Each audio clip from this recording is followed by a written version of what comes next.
So when I did the little video on the Delkevic exhaust, a few people asked me what it sounds like. So I'm just going to do a quick video on the sound. I know it doesn't come out brilliantly through a phone speaker. I'm not a great love of the sound of parallel twins.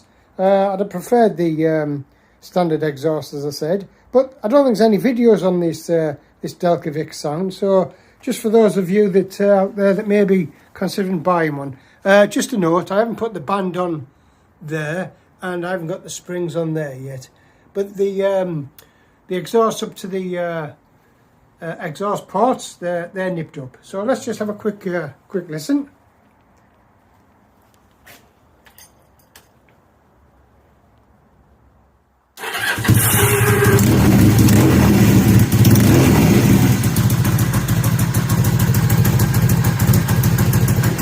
Just a bit of tick over sound to begin with, then I'll give it a few revs.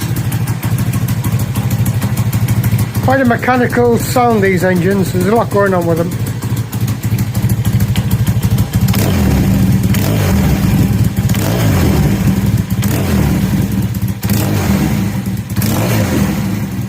Quite a crisp sound compared to the old exhaust.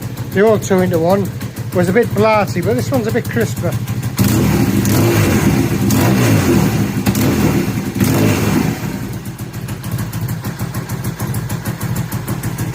There we go then, I hope that helps some of you. Catch you later, bye.